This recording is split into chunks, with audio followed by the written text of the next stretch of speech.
Hace unos días supimos la noticia de la salida del Ministerio de Justicia de Ángela María Buitrago, una funcionaria que tiene un largo camino en materia de derechos humanos, en materia de conocimiento de lo que sucede a nivel internacional. Ha trabajado en la OEA, estuvo y formó parte de la Comisión Interamericana de Derechos Humanos para investigar una de las masacres más grandes y más tenaces que se sucedieron en México y que llegó a buen puerto porque se descubrió realmente qué era lo que había sucedido, motivo por el cual tuvo cantidades de problemas. Fue también como fiscal una fiscal muy importante para develar los desaparecidos del Palacio de Justicia. Dio muchas vueltas y aterrizó de nuevo en Colombia.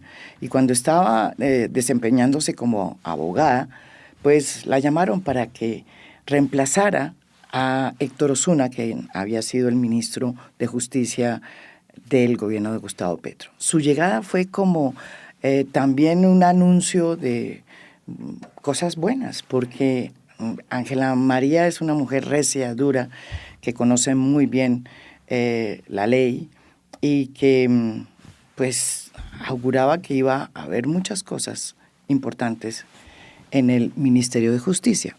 Sin embargo, duró 11 meses. Y 11 meses en los que hizo muchas cosas, pero 11 meses muy sufridos. Las razones por las cuales renunció ya las ha contado en una muy buena entrevista que hizo en Los Danieles. Pero queremos invitarla, y por eso está aquí Ángela María, porque queremos reflexionar un poco sobre esos 11 meses. ¿Qué pasó? ¿Cuáles fueron las cosas importantes que se hicieron? ¿Y cómo es que funciona? ¿Y cuál fue su sorpresa frente a la manera como funciona, en el fondo, el Estado colombiano en un gobierno del cambio? A ver, yo creo que cuando a mí me invita el presidente Petro a ser parte del gabinete, yo primero vi cuáles eran, digamos, las expectativas que tenía en el contexto del Ministerio de Justicia y acepté, sin ser del partido político, sin tener ninguna clase de cercanía con el presidente Petro, porque vi elementos muy importantes para mí, lo que tiene que ver con la justicia, lo que tiene que ver con la humanización, lo que tiene que ver con acabar la corrupción y lo que tiene que ver con lo que se proponía en la política del cambio. Yo creo que esto fue muy importante porque había afinidad en muchos temas que significaban también apostarle a unas miradas transparentes desde el Ministerio de Justicia, en donde sin lugar a dudas hay programas muy interesantes en protección de la mujer, claro, en protección de los niños, niñas y adolescentes, en el tema inclusive del manejo de las drogas en Colombia, de la humanización de las cárceles. Y todo esto llevó a que yo dijera sí. Yo gocé los 11 meses y gocé el tiempo que estuve porque pude trabajar desde ese punto de vista con muchos de los funcionarios del Ministerio de Justicia, haciéndole mejor la vida a algunos colombianos. Y esto significó también mirar que yo oía al presidente en los consejos de ministros permanentemente diciendo no a la corrupción, no a los cargos públicos por influencia, no a las circunstancias que puedan generar, digamos, injerencias, lo cual también era compartido por mí ampliamente. Incluso yo tengo una gran satisfacción y lo digo siempre yo llevé 6 proyectos de ley al Congreso, 6 proyectos de ley en donde nunca hubo un favor a cambio, en donde nunca hubo un puesto a cambio y la mayoría están con 2 o 3 debates aprobados en conciliaciones, con observaciones, con diálogo, con discusión con los congresistas. ¿Cuáles son esos? Esos proyectos de ley que son muy interesantes tienen que ver con la jurisdicción agraria, tienen que ver con... Que está ahí, ojalá que pase. Sí, ojalá, y aquí le hago un llamado al senador Chacón, que yo creo que ya tiene la ponencia, pero que además es muy importante para el país, es darle el derecho a los campesinos, el de volver al campo, al derecho a semilla, al discutir y al resolver los conflictos. Está el proyecto de ley de jurisdicción indígena, que también es fundamental. Está el proyecto el artículo necesario para que la desaparición forzada en Colombia sea objeto de premura para los funcionarios judiciales. Está radicada la reforma con el Consejo Superior de la Judicatura de la 1098, reforma de niños, niñas y adolescentes. Está el proyecto de ley penal que fue radicado con la Corte Suprema, con la Fiscalía General de la Nación y que ya tuvo tercer debate y fue aprobado.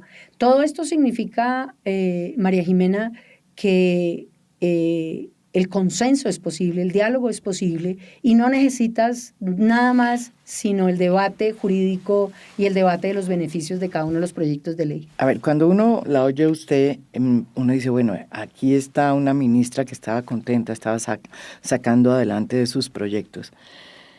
Y que evidentemente pues tuvo que tener una serie de momentos o de hechos que fueron enrareciendo la atmósfera, el ambiente, y que se volvieron recurrentes, sobre todo en los últimos meses. Usted los ha relatado y que básicamente tienen que ver con la imposición por parte de ciertas personas muy allegadas al presidente, pues podemos decir la directora del DAPRE, la nueva directora del DAPRE en un puesto muy importante, que es la dirección de drogas. Y querían sacar a un experto, que es el que estaba, que se llama Alexander Rivera, y pongámosla ya, a Marcela Tovar, una filósofa con cierto recorrido en el tema de control de riesgos y de daños, pero que no era una experta como sí lo era Alexander, como sí lo es Alexander. Eso fue un momento muy complicado porque pues casi que la política de drogas la maneja el Ministerio de Justicia, por no decir que la maneja, que es lo único que todavía maneja el Ministerio de Justicia. Pero eso es muy importante. Y ahí comenzó un momento muy difícil. Lo segundo, que usted también ha relatado, que a mí me sorprendió mucho, es que estando usted en comisión en Washington, recibe una llamada diciendo, ¿sabe qué? Hemos decidido no reconocer la decisión suya de dejar encargado el secretario general. Encargado del ministerio a su secretario general y poner a otro, al que nosotros queremos, a Augusto Ocampo.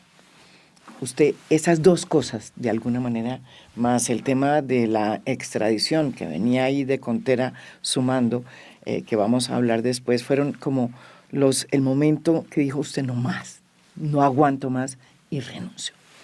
¿Qué fue lo que pasó? Y creo que es importante también decir que hubo otro tema que tiene que ver con la firma de un documento para la exportación de un material que es un material que está regulado. ¿Por qué no hablemos eso? Lo denunció Daniel Coronel en su columna, que me parece importante. Según Daniel Coronel, a usted se le acercó una senadora, la senadora Gloria Flores, y le dijo, mire, necesitamos urgentemente que usted más o menos dé licencia para la exportación. ¿Cómo fue? Seamos claros en ese tema, pero digamos, te voy a contestar la primera pregunta desde el punto de vista importante. Yo, como abogada, como persona y como una persona que respeta a las otras personas, nunca he podido entender cómo se nombra a una persona que no tiene competencias ni capacidades en un cargo. No es personal el tema, es un tema de competencia, función y cumplimiento de función. Alexander, cuando llegó al ministerio, yo no lo conocía. Yo conocí su hoja de vida. Y su hoja de vida significó que el presidente y yo decidimos nombrarlo como director de drogas en octubre del año pasado. Es una persona que además ha tenido todo el crecimiento en el tema de cómo se radica, cómo significa, qué cree, qué clases y tipologías de mata, de coca hay, es un capacitador permanente en términos tecnológicos, técnicos y obviamente agrícolas, lo que significa un gran avance en términos de entender los territorios. No es cualquier persona la que puede trabajar en un tema, sobre todo de construcción y de deconstrucción de culturas que están bajo el eje de la hoja de coca. Y creo que aquí es muy importante también entender que esta persona llegó con altos conocimientos, porque además está formado en esa área, pero además con una decisión única, incluso de meterse al Catatumbo, de meterse al Arauca, de meterse al Cauca y de generar espacios para las personas y oportunidades, como el Ministerio de Justicia también lo hicimos, de generar espacios para decirles, ya no siembren más coca, sembremos cacao, sembremos limón Tahití. Y esto ha favorecido a 7.000, 8.000 personas. Todo este trabajo se ha hecho en muy corto tiempo. Desde que yo llegué, hemos tenido un resultado muy interesante en estos temas del banco de proyectos. Y esto significa decir, no solamente no puede poner una persona que no tiene, sea Marcela, sea cualquier otra persona, que no tiene las condiciones. No es un tema personal con la hoja de vida que mandan. Marcela es filósofa. Marcela es filósofa y Marcela, según el manual, tampoco puede ser la directora de drogas hasta hoy, porque el manual no tiene contemplada esa profesión. Entonces, desde ese punto de vista, para mí era claro que obviamente cambiar a una persona que tiene todo ese conocimiento por otra persona que no lo tiene es una pérdida para el ministerio y para el país. No es una pérdida para Ángela María Buitrago. Es una pérdida para el ministerio, para el país y para el gobierno. En un momento tan crítico donde precisamente estamos acelerando todo el tema todo el cambio de política, cómo cambiar la política de drogas, de cómo apuntarle a lo que se llama la reducción de riesgos, sí, pero de cómo erradicar la hoja de coca y cambiarle la vida al campesino. Creo que esto para mí era vital, pero indiscutiblemente también era una situación que se presenta en una situación oscura que yo no entendía. O sea, ¿por qué cambiar? Entonces, la pregunta es, ¿por qué querían cambiar? Y ahí vamos a un episodio que relata Daniel Coronel en su columna en Los Danieles, en donde se cuenta cómo usted fue abordada en un momento dado, no tenía ninguna información de nada al respecto, por la senadora por el Pacto Histórico, Gloria Flores. ¿Qué pasó con esa cita? Digamos que en ese contexto, este hecho de sacar a una persona capacitada, más otro hecho que significa que haya una serie de coincidencias en términos temporales que perfectamente se pueden mirar, de una solicitud de exportación de un material que tiene restricción y que tiene controles. Es una sustancia controlada. Yo no sabía que existía esa sustancia que se llama clorhidrato dihídrico, que significa también que lo que nos decían es que la tenían que exportar para un tema de hemodiálisis. En Cuba. En Cuba. Lo único cierto es que yo no puedo dar una autorización si no se cumplen los requisitos para la exportación de una sustancia, en este caso una sustancia que tiene restricción y una sustancia prohibida, porque es una materia prima que tiene control precisamente porque se utiliza para como precursor para la transformación de la cocaína. Y esto se lo expliqué claramente a las personas que me lo preguntaron. El Ministerio de Justicia, después me entero yo, que desde antes de que me hubieran abordado a mí, 3, 4 días antes, ya les había dicho que no podían hacer esa exportación sin llenar una serie de requisitos. Me abordan a mí, vuelvo y les explico, les mando los links oficiales. Entonces, para que la abordan, esto es lo que cuenta Daniel Coronel, correcto, es en una la senadora Gloria Pérez, Gloria Flores, la aborda a usted la senadora Gloria Flores, que es miembro de la bancada del gobierno, y le dice que quería presentarme a unas personas, a 2 personas que necesitaban hablar conmigo. Que necesitaban, al menos una de ellas es de nacionalidad cubana, según Daniel Coronel, quien se identificó como Ailene Díaz Esteves, que era gerente de una empresa llamada Tecnosuma. Correcto. En ese caso, yo le digo a Gloria, yo estoy saliendo del Congreso en ese momento, me piden que la espere y efectivamente la espero. Ella me presenta a las personas y las personas me dicen es que necesitamos exportar esto y yo les digo pues hay que llenar los papeles correspondientes. Ellos me dicen no, es alguna razón explican frente a la sociedad que va a exportar.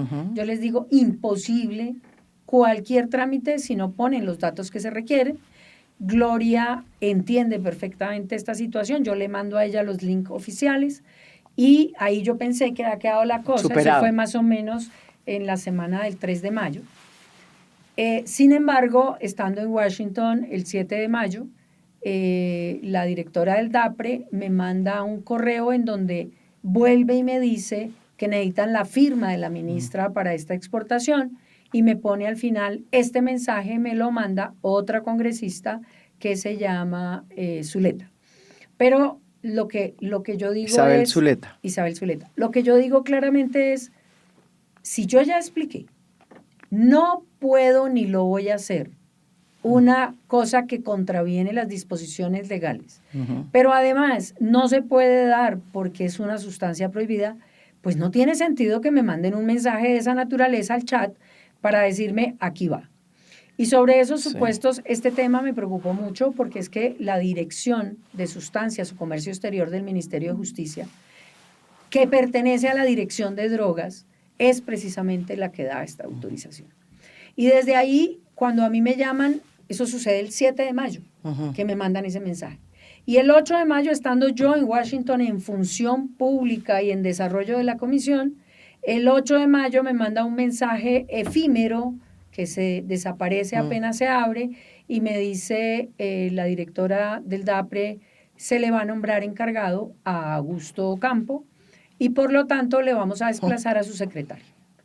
Yo inmediatamente devuelvo la llamada, no me contesta, pero obviamente yo estaba en agenda bilateral, yo no puedo venirme ni puedo cancelar la agenda bilateral, es un compromiso de país y sobre esas circunstancias, cuando ya logro comunicación, digo yo, imposible, sobre mi cadáver. A mí no me cambian mi secretario general porque además no solamente confío plenamente en él, sino que se le había dejado encargado.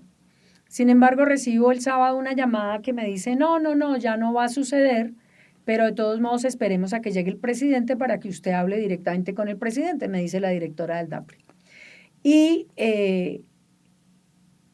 yo digo, ya a este punto, ya hay cosas que yo no, a pesar de lo feliz, a pesar de lo que me gocé del ministerio, a pesar de todo lo que hicimos, ya hay cosas que yo no voy, y para estar peleando todos los días y para estar mirando a ver qué están haciendo, pues eso no tiene sentido.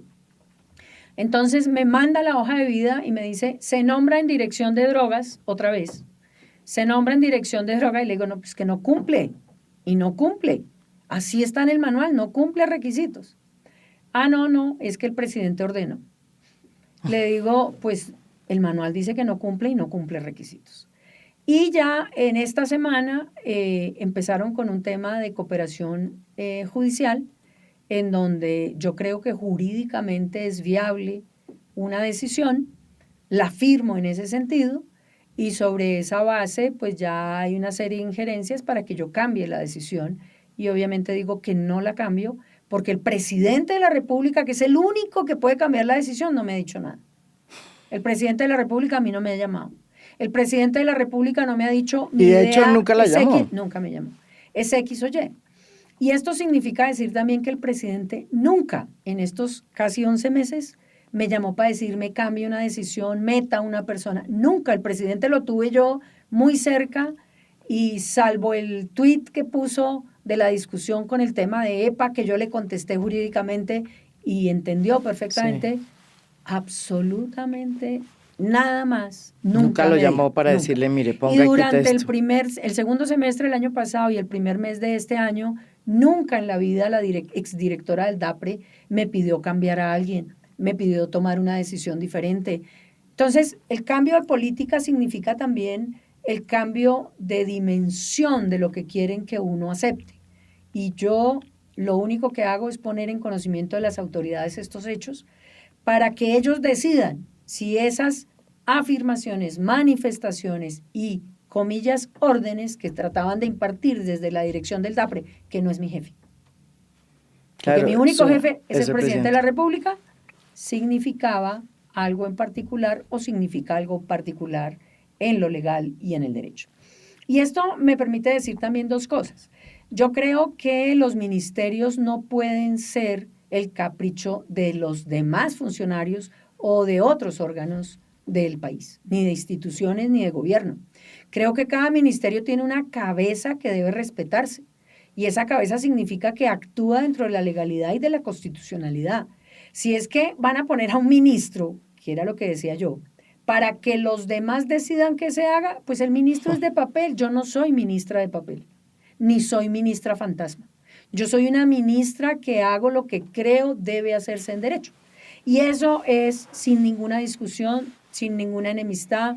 El presidente decía en un mensaje particular, sin rencores, presidente, ningún rencor. Pero mire que hay otro elemento que yo creo que también contribuyó a este clima oscuro que de alguna manera sí intentó reducirle a usted su poder como ministra. Y tiene que ver con todo el proceso de extradición que se estaba dando en referencia con una dirigente creo que era una jefe de unas disidencias del ELN que están en proceso de negociación con el gobierno. ¿No es así? Ese fue otro problema. Claro, yo le estaba contando el tema de cooperación judicial. Su nombre es Gabriel Yepes Mejía, el tema que es HH, el cabecilla del Grupo Comuneros del Sur. Te lo digo en genérico. Cuando uno mira una extradición, la extradición tiene una reglamentación expresa.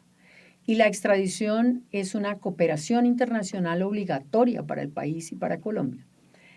¿Qué significa la extradición? Que la Corte Suprema de Justicia decide si hay favorabilidad o no para la extradición, o la Corte dice es desfavorable, sí, analizando las razones.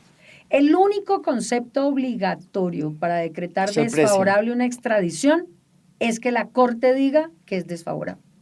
La segunda opción, la Corte dice favorable, el presidente puede decir no lo extradito, pero es el presidente de la República. No ni Pedro, ni Juan, ni Diego, ni el vecino, ni el director de una unidad o el director de absolutamente nada. Yo conceptúo de acuerdo a la ley y el presidente me puede decir, ¿sabe qué? Yo quiero que sí, quiero que no, cuando es favorable el concepto. Pero el presidente nunca me llamó a mí. Yo no puedo cambiar un concepto mientras el presidente nunca me diga que tiene una razón de conveniencia nacional. Ni porque me llame Pedro, ni porque me llame Joaquín, ni porque me llame el director del DAPRE, ni porque me llame nadie. Si el presidente me llama a mí y me dice mi decisión autónoma, mi obligación es decirle, presidente, ¿están los requisitos para extraditar? Pero si usted decide que no, hay que justificar cuáles son las razones de conveniencia nunca lo llamó nacional. A decirle, mire, nunca. Es que de pronto esta extradición no, porque estamos haciendo un proceso de negociación con las disidencias del ELN. Nunca. Y él es uno de los jefes y se llama HH. Nunca. Y me llegó un documento que no tiene ningún valor jurídico. ¿Cómo así? De la oficina del comisionado de paz, no venía firmado por el comisionado porque él está enfermo, que no obliga. Ni siquiera estaba firmado ¿por qué? No estaba firmado por estaba nada. Firmado por una politóloga de apellido Lara. No estaba el María comisionado. Paz Lara. El comisionado está enfermo. Y yo ante eso, lo único que contesto, y contesto porque además Oti me llama para preguntarme, aunque está incapacitado, le digo, mi concepto es positivo. El concepto que me manda el comisionado de paz no puede tenerse en cuenta porque no invalida el criterio de concesión, pero además viene sin ninguna prueba que permita sugerirle al presidente que suspenda o no conceda la extradición. Es que yo como ministra no me puedo inventar las causales de suspensión, ni me puedo inventar las causales de terminación. Y entonces en este contexto me puede llamar quien quiera, de donde quiera. Lo único posible es que yo diga lo que en criterio jurídico corresponde. Ahora, el presidente es autónomo y el presidente puede decir, mire, esto está firmado por la ministra de Justicia, pero yo creo que voy a suspender la extradición. Elaborarán el concepto desde el punto de vista de lo que diga el presidente. Pero si el presidente no dice nada, yo no puedo tomar una decisión en contrario. Y el presidente ni me llamó, ni me escribió, ni me mandó Twitter, absolutamente. Bueno, además que yo no tengo redes sociales. Pero independientemente, no tuve ninguna comunicación con el presidente. ¿Cuál era el tema del derecho desde el punto de vista de la relación presidente-ministro? Que el presidente le diga uno. Sí. Pero dos, que me llame medio Colombia y me diga cambie, no puedo. Bueno, ¿y usted cree que todo esto fue un cóctel, pues, que motivó? No creo. Usted terminó sintiendo, sobre todo cuando ya la llaman y le dicen, mire, ¿sabe qué? El encargado que usted dejó no nos parece, le pusimos otro, ya esto es evidente. Usted dijo no más y renuncia. Correcto, mi renuncia es irrevocable y es irrevocable, incluso la pasé con fecha 1 de junio para lograr un empalme tranquilo y poder decirle al que viene, está esto pendiente, hay estas alertas, sin embargo, la aceptaron de manera inmediata el viernes. Yo hice el empalme ayer, fue muy corto porque obviamente quien ahorita recibe en encargo es Augusto Campo, el secretario jurídico de Presidencia, y obviamente pues tiene otras obligaciones con la Secretaría Jurídica. El que le impusieron a usted cuando usted estaba en Washington. Estuvimos más o menos 2-3 horas haciendo el empalme, pero obviamente pues yo ya no tengo la calidad de ministra, ya queda obviamente con su equipo el Ministerio de Justicia. Y es muy probable que entonces saquen al director de drogas, a Alexander Rivera. Lo que supe y ya por noticias ayer es que volvieron a subir la hoja de vida de Marcela, y yo no tengo nada contra Marcela. Marcela me parece una persona, muy buena persona, pero no cumple los requisitos, por lo menos con el manual que hay hoy en el Ministerio de Justicia. No sé si mañana lo cambien, no tengo ni idea. Pues sería una muy mala noticia porque si algo es y ha sido importante en este gobierno, es el cambio en la política de drogas. Se hizo una nueva política de drogas y usted prácticamente era la ministra que iba a implementar esa nueva política de drogas que cambia radicalmente las pautas en esa materia, ¿no? Y se avanzan en otras cosas, se introduce por primera vez la política de control. A ver, el Ministerio de Justicia queda con una parte de la política de drogas. La otra parte se la desplazan toda a sustitución, que lo tiene Gloria Miranda. Pero, sin embargo, el Ministerio de Justicia tiene elementos muy importantes, incluso había construido zonas de paz y esperanza, el manejo de los riesgos y lo que se llama el control de daños. Sí. Y eso significa... Que es una nueva visión. Una nueva visión, un enfoque totalmente diferente. Es totalmente distinto al provisionismo y por primera vez se mete dentro de la, María la red Jimena, yo creo que no institucional. es diferente al prohibicionismo. Acepta el prohibicionismo, pero también lo mira desde el punto real de la necesidad de apoyar a las personas que consumen. Y desde ese punto de vista lo que quiere es prevenir, capacitar y atender. No solo desde un enfoque de salud, sino desde un enfoque integral, social. Y esto significa que estos proyectos, acabamos de celebrar aquí el 2º Congreso de High Reduction, que significa decir, no es que se esté promocionando, lo que se está haciendo es entendiendo que las personas que tienen adicciones deben ser parte de una política especial del Estado.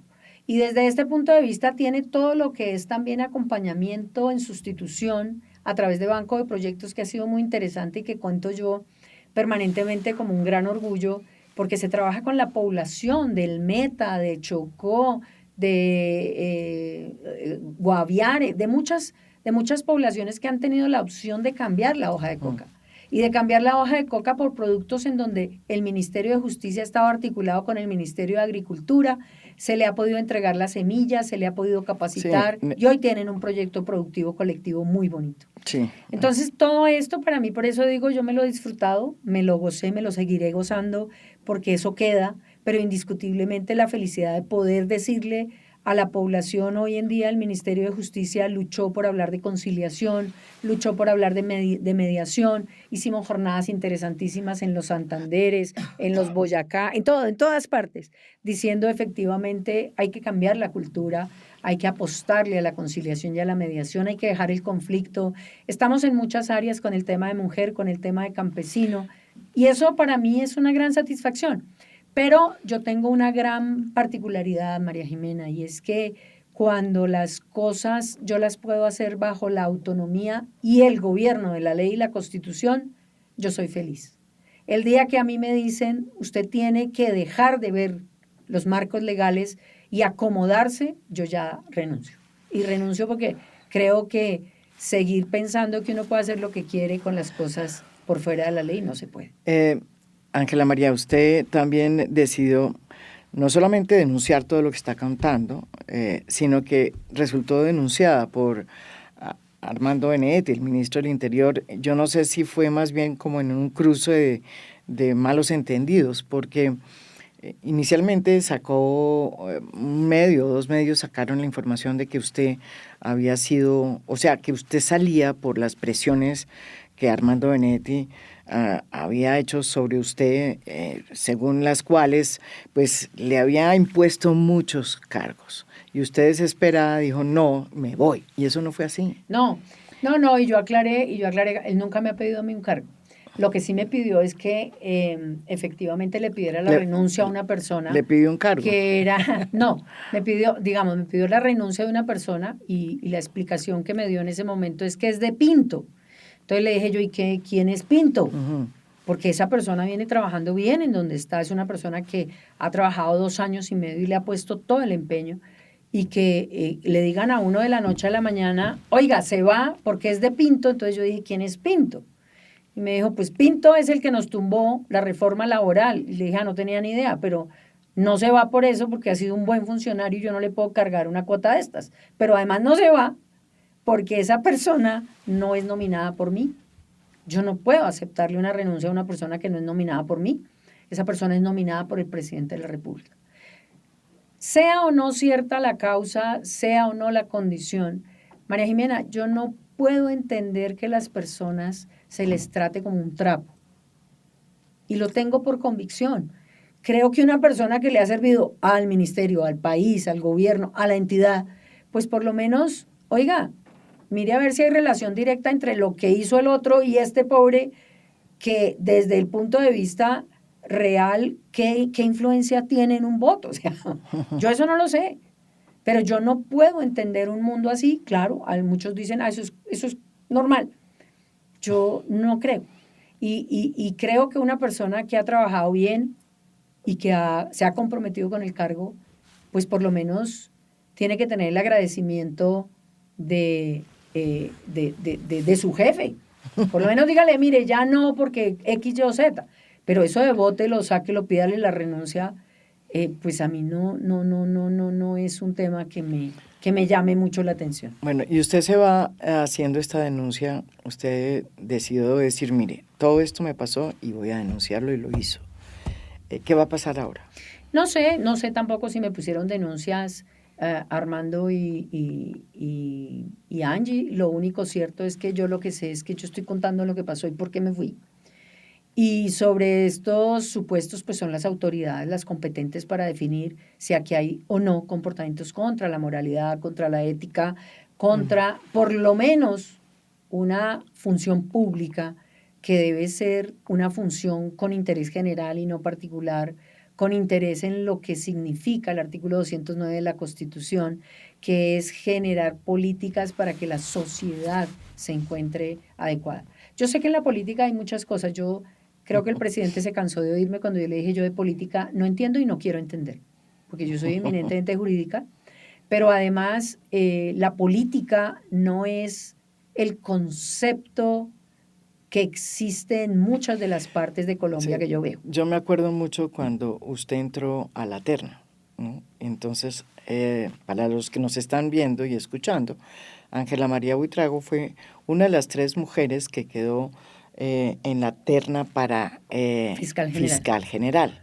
Y me acuerdo mucho que hicimos aquí una entrevista, y la queja que hacían todos los senadores en ese momento era que, a diferencia de las otras 2, Ángela María nunca había ido a una sesión, nunca había pedido ninguna cita ante no en el Congreso, sino ante porque la elige la Corte, ante todos los magistrados. Era la única que no había pedido ninguna cita ante los magistrados.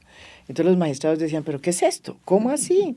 Es casi que un acto de irrespeto, estaban diciendo, porque no se prestó usted a esa, digamos, como a esa feria de presentación de credenciales que se hace antes ante la Corte para elegir al fiscal. o a la fiscal en este caso.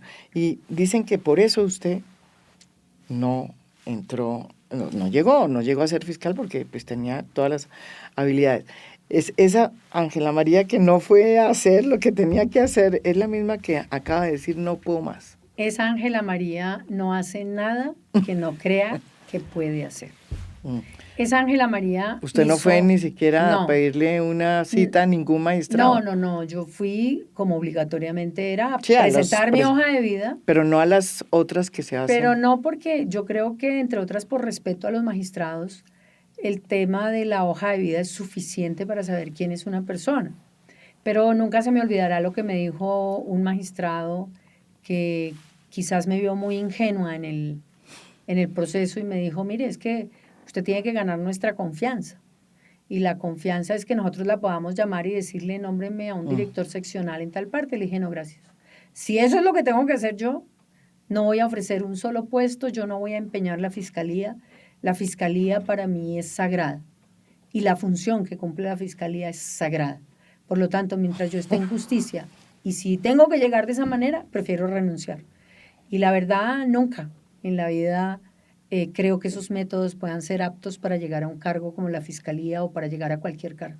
Creo que uno tiene que tener su hoja de vida y ser competente para su hoja de vida y no más.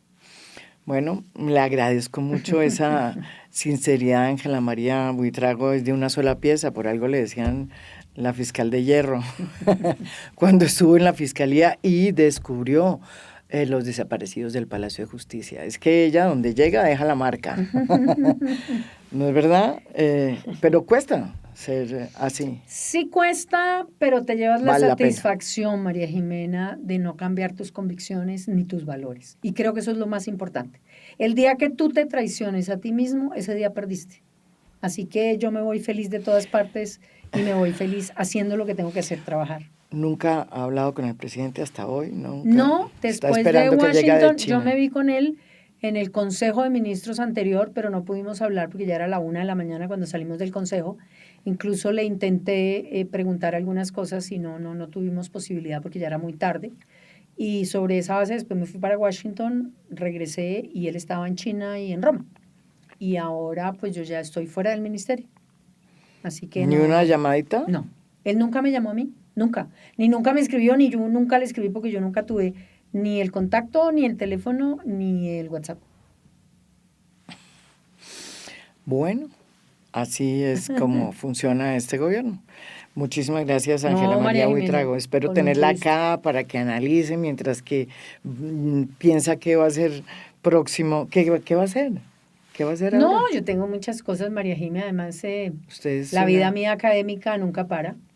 Tengo muchos proyectos en ese tema, pero ahora me voy a dar unas vacaciones bien merecidas, que llevo 5 años sin vacaciones. Salí de México para Nicaragua, de Nicaragua para Colombia, y ahora creo que es para Ángela María el tiempo. Me parece muy bien. Muchas gracias. No, Ángela. a ti. Muchas gracias, muchas gracias.